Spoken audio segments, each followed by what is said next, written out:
Great question. Here's the thing. I became a psychologist because I want to heal African people. And I want to heal all African people. And so I love all African people. But although I love you doesn't mean I cannot disagree with you. And so when you look at black men who are dating non-African women, I still love my brother. But what you're doing is against the best interests of our community. We have black women who are not married. How you have time for a snow bunny? You don't have time for that. We have to build ourselves first. Our homosexual and lesbian brothers and sisters, I do not hate you, but your lifestyle is not a good example for our sons and daughters to emulate. God put us here to repopulate. You cannot do that in a same gender relationship. I never teach hate. I have more videos on YouTube than any scholar alive.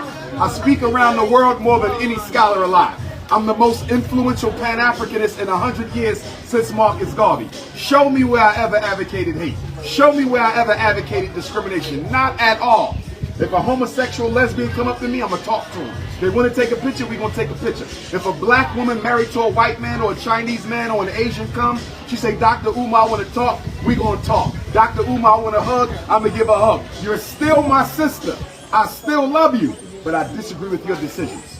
And we have to make sure we don't allow our people or the white power structure or the Chinese power structure to manipulate us into disidentifying with our freedom fighters. Because they did the same thing in Jamaica to Marcus Garvey. One of the reasons Garvey had to go to New York City is because Jamaica did not accept Marcus Garvey when Marcus Garvey came.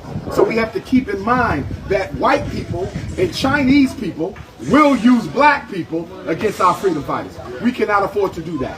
You think the Chinese is going to let me dictate who they follow? You think the white man is going to let me dictate who his leader is? You think the Indians are going to let me tell them who not to follow? No. The only people who take direction and instruction from other races are African people. We're the only people you can come and tell us, don't mess with him, don't mess with her, don't follow them, don't organize with them. Who do they think they are to come amongst African people and tell us who we should follow and who we should listen to? We got to have our own mind. And that's the message of the Honorable Marcus Garvey. Make up your own mind. Don't let any other race tell you what's best for you. Because at the end of the day, the white man is not going to be more interested in the black man than the black man is interested in himself. And that's why I totally agree with Garvey when the Honorable Marcus Garvey said, only the black man can destroy himself.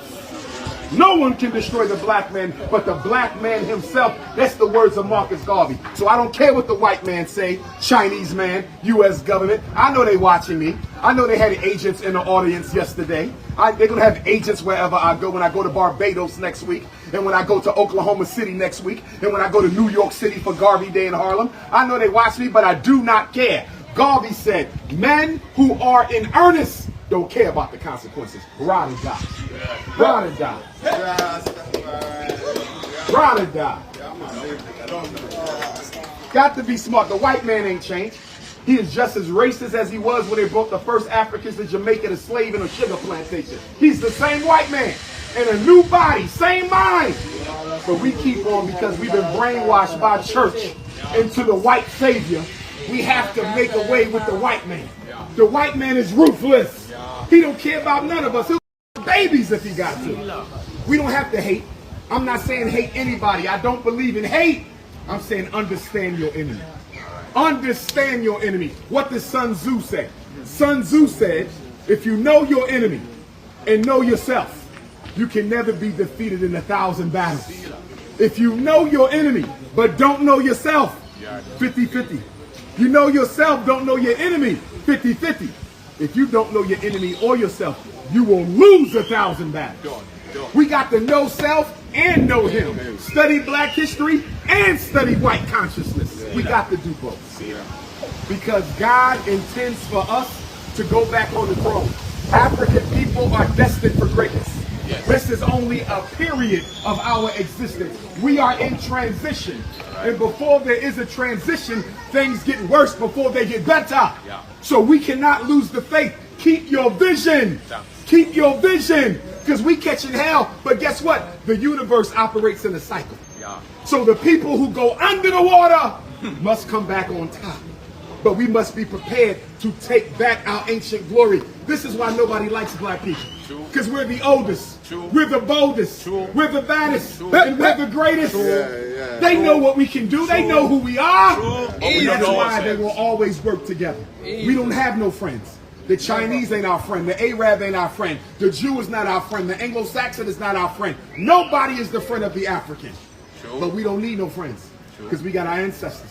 We got the Most High, and we got each other. That's all we need. That's all we need, brothers and sisters. We can win, but you got to believe in yourself. And the problem with us is we suffer. We suffer from inferiority complex. We don't believe we as good as the Chinese.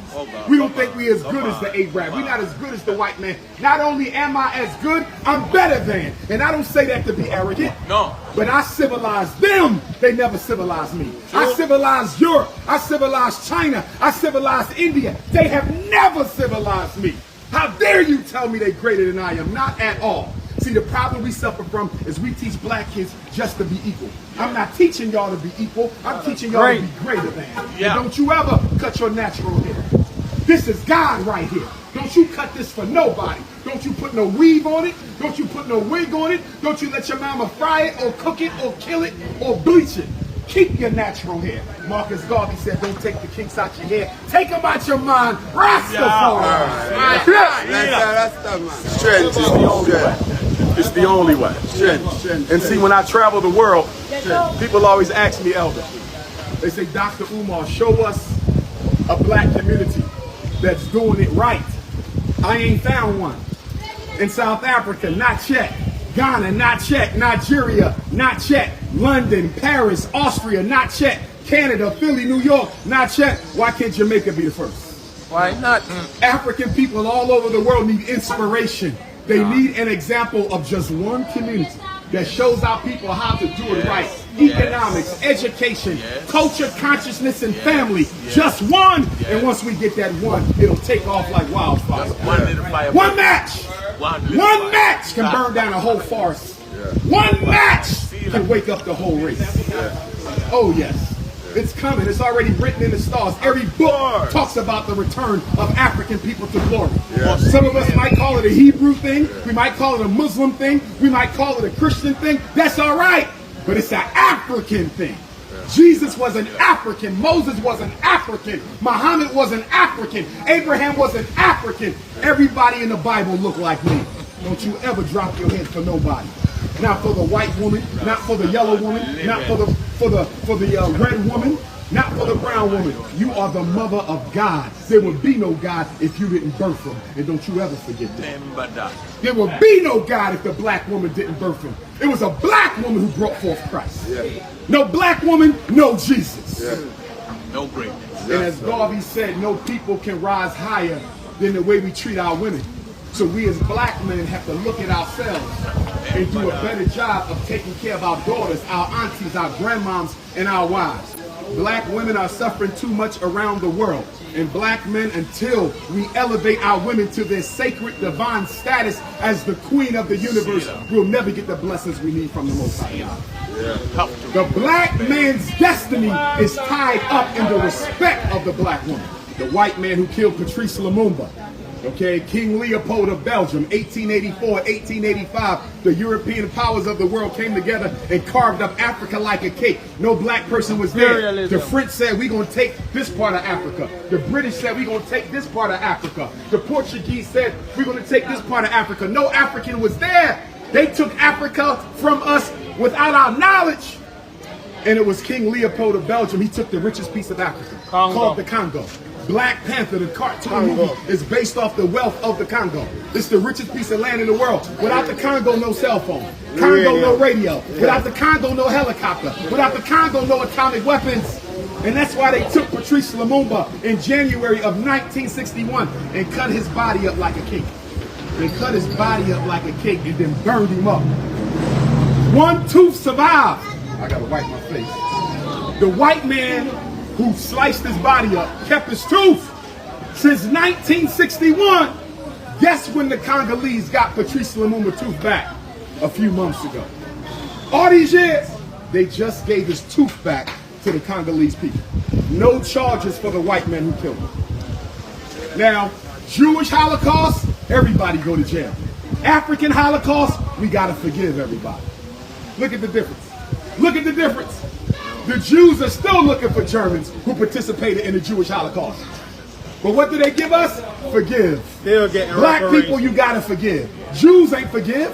What I got to forgive for? I believe that there's going to be a global war for African liberation. Yeah. It's going to be global, Baba. Yeah. And it's going to be all of us rising up together. All at the same time. Yeah. Caribbean. Yes. United States. Yes. Asia. Yes. Canada. All of us. Australia. One time. One time. Yes. As a race. I believe. And overthrow Chinese power, white power, Indian power. We can overthrow the whole thing. They can't stop us. We 2 billion strong. They can't stop us. Never could.